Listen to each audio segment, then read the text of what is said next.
Hello, welcome to this tutorial about Serif Draw Plus, a vectorial drawing program from Serif. We will have a look today how we can draw a flower of life, which is something like you see here on screen actually. It's a flower made of 7 circles which are cutting each other, and this way drawing the petals of a flower, and then replicating this flower a few times so that we get a circle with all these flowers together. So let us switch to DrawPlus, which is here. Okay, so we will start simply by having a look how we can draw a simple flower like this in a simple way. So I start by using a quick circle that I put somewhere on the screen, and using the transform tab I will give it a size of 100 on 100 pixels. The size is important, at least it's important that you know which size you are using, and use a rather simple size that you can easily divide by 2 than something more complicated. We will also prepare our shape to get it transparent so that we only keep the external line of the circle, and okay, we keep the line for the moment on 1 point, which is okay.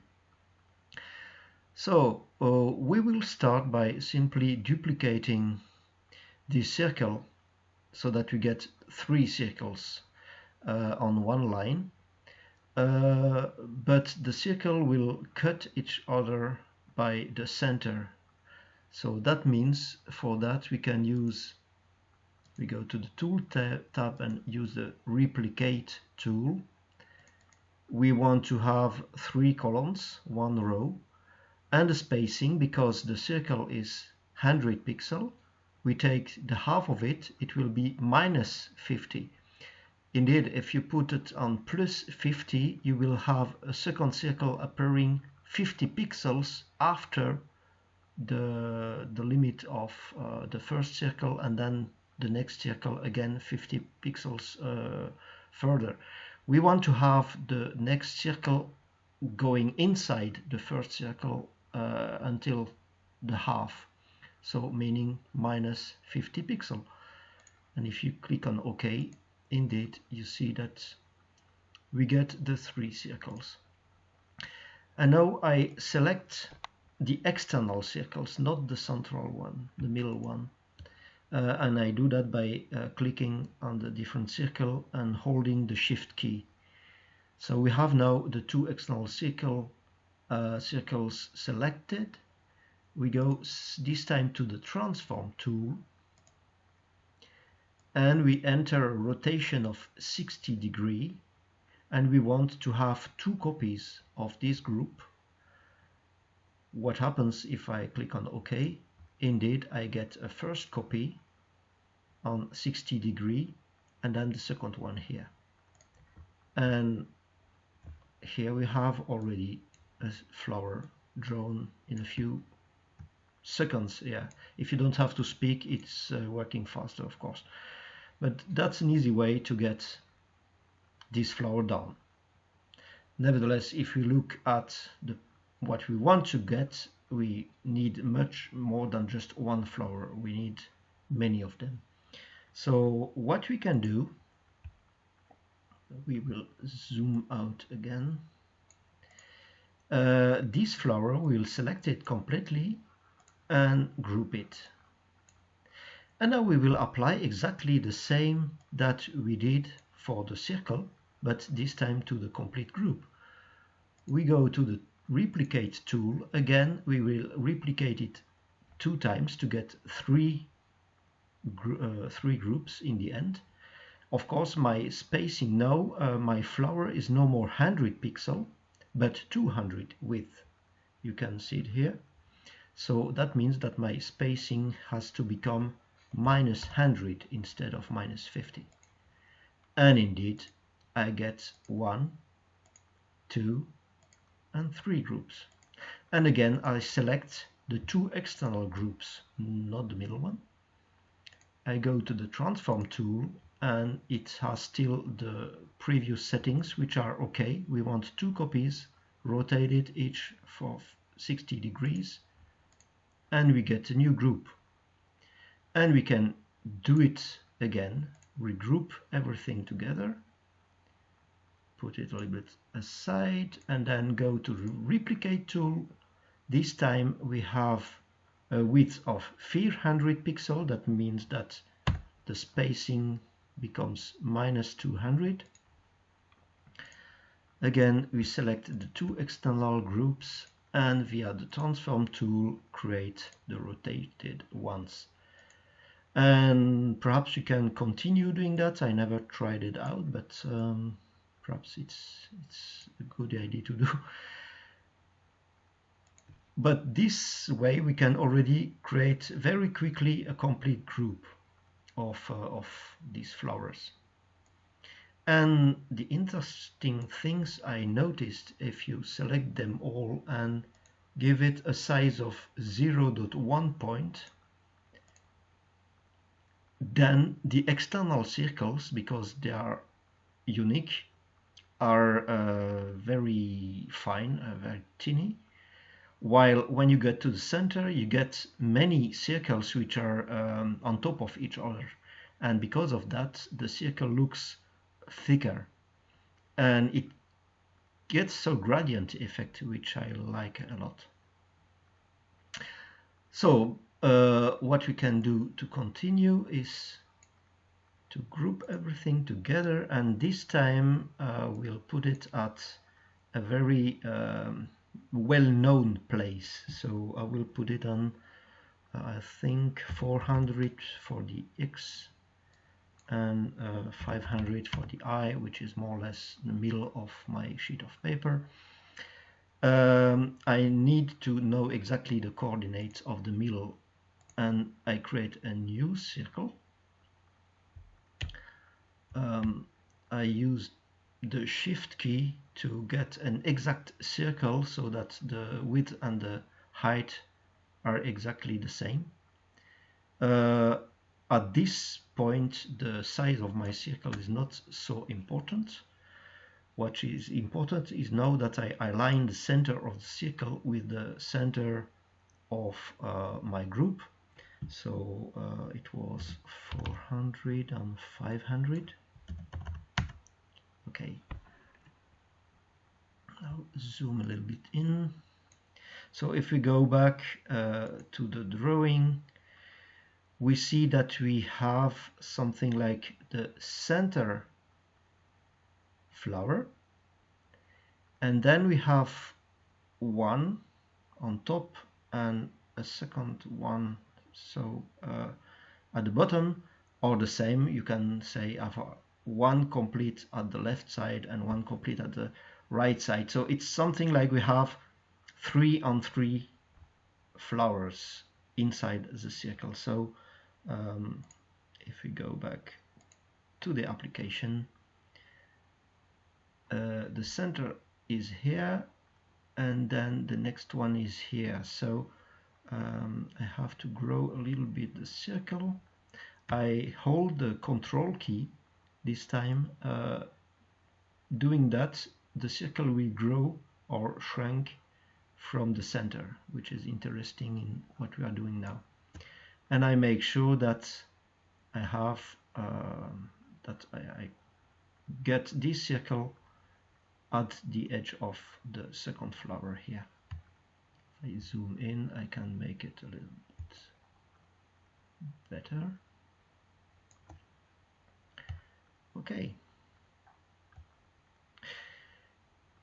And now what I can try to do is I select everything, Control A to do that the fast way, and then I click and find the menu.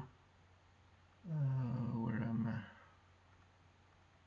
Sorry, Control A, so the circle was not selected. I want to select everything. I will click outside. No, it's not working. Sorry for that. Why is that not working now? So I want to select everything.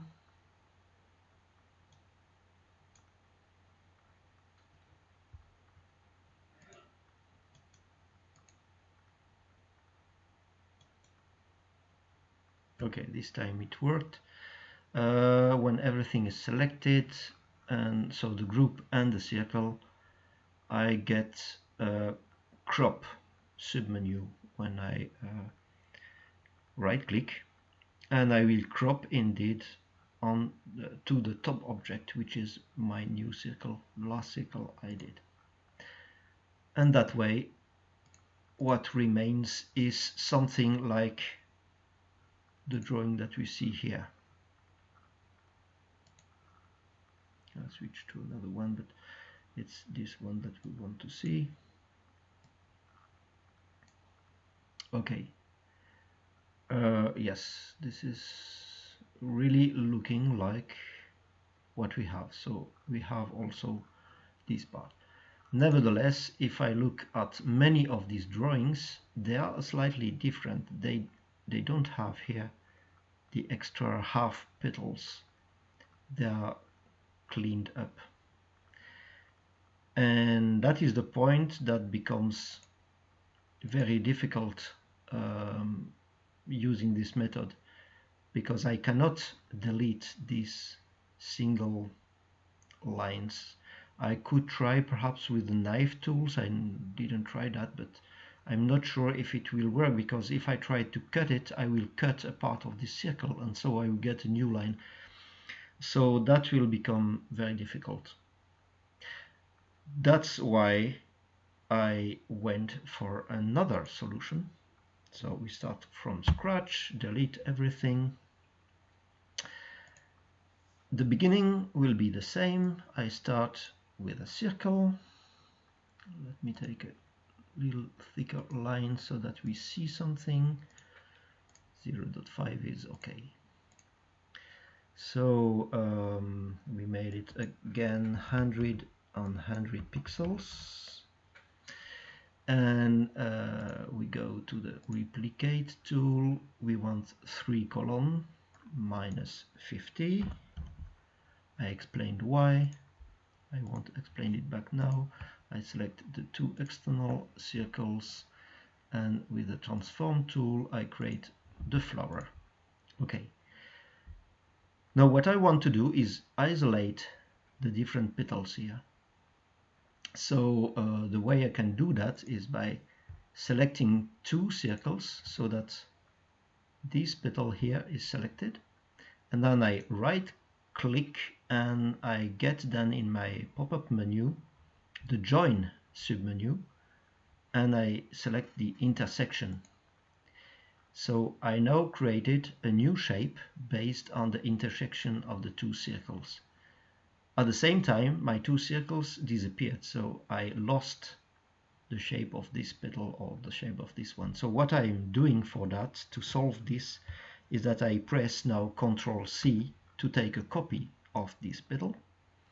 Then I do undo, which gives me back my two circles, and now I paste, and here is my petal back. So now I select the two circles for the next petal, and I do exactly the same.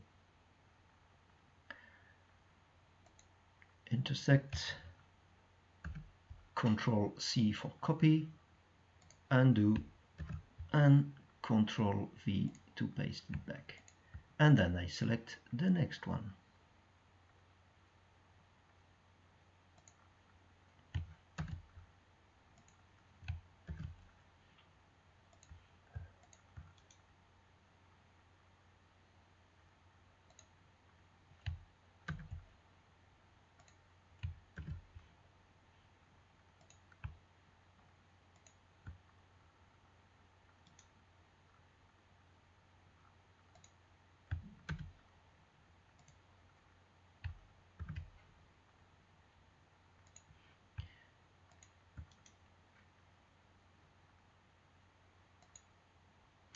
Okay, I've just done the last one. Because it's the last one, I don't need to do the copy stuff, and because I don't want the circle back. I want to clean up the circles, and what left over are the petals. So this is the starting point for to get the drawing done. I select this flower, put it here, and again I use my replicate tool, and you remember what I have in the end. Oh, let us go back to this drawing. Well, the orientation is different. You see I have this line is horizontal by me. This I can solve in the end by just rotating the full drawing, but for the moment I will continue working horizontally while here it's vertically. But if now we look, we have 1, 2, 3, 4, 5 centers, 5 flowers in which are on top of each other at each time. So we will do the same. We will duplicate now 5. We want 5 flowers in the end, and they have to overlap themselves. So because the width is 100 pixel, I take a space of -50, and indeed I have my 5 flowers. It's perhaps not so good for you to follow, but if I switch to a very 0.5 point line, then you notice directly that some of them are darker, and this is because they are these petals are duplicated. So I clean it up by selecting a petal and deleting it. Okay, now I don't have any duplicate anymore. Now we select the full group, and we will use the transform tool, which is still set to 60° 2 copies, which is perfect. And we get then this figure. Again, we have here duplication in the center, so I clean this up first.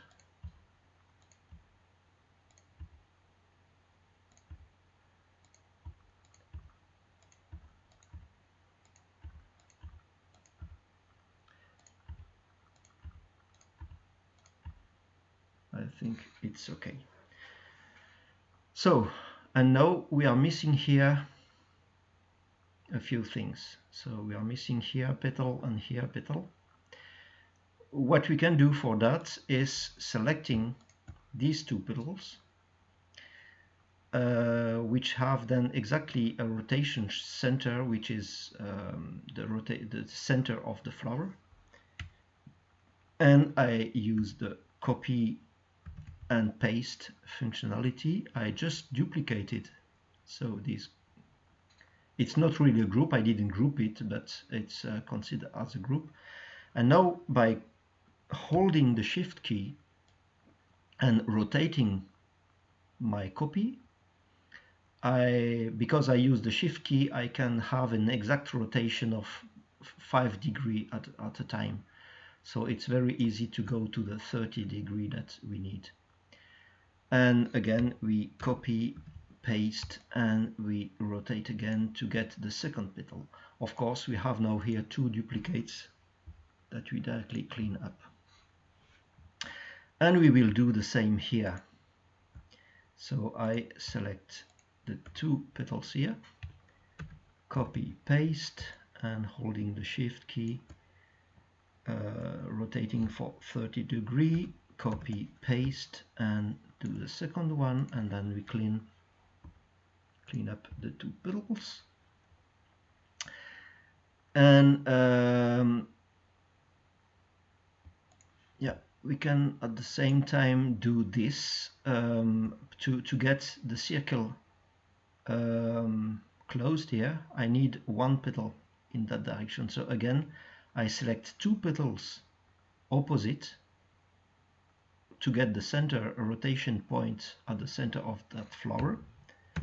Copy, paste, and rotate, which is okay, and I clean up this one. And I do the same here. Copy, paste, rotate, and clean up. So now I created these three petals and the same at the opposite. So I select them all. And I select this one, and this one. Perfect.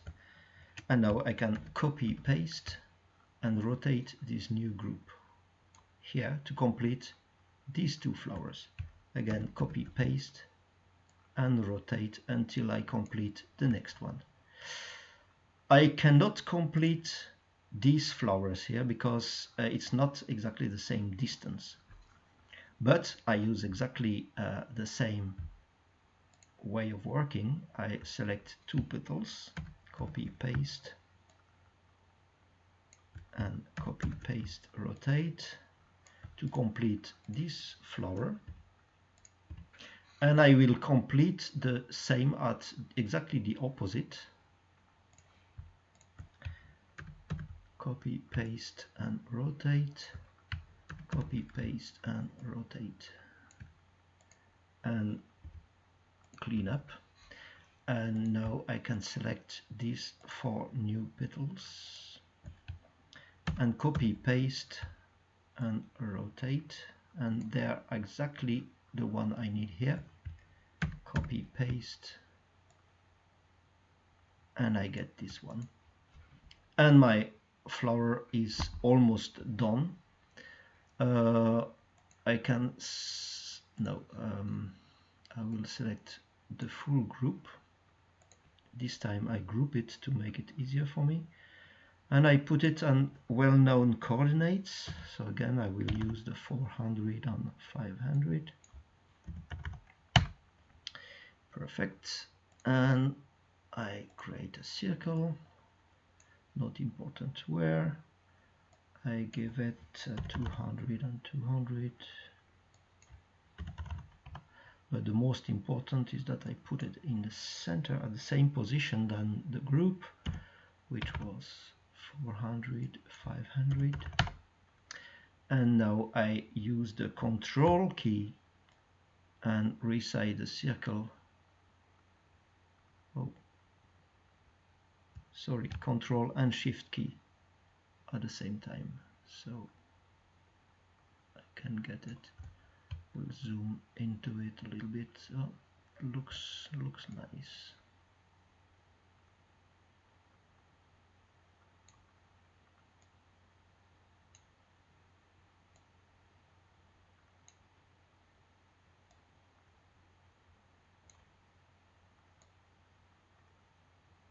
Yeah.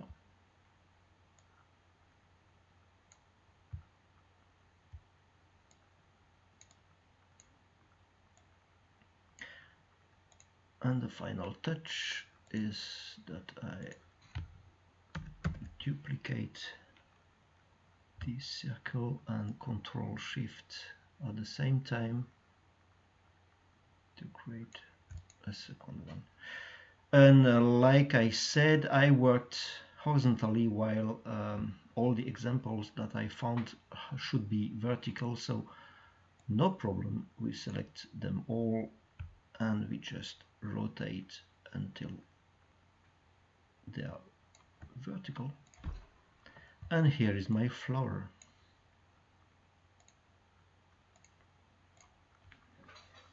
I hope you enjoyed this tutorial, and well, have a lot of fun with your drawings.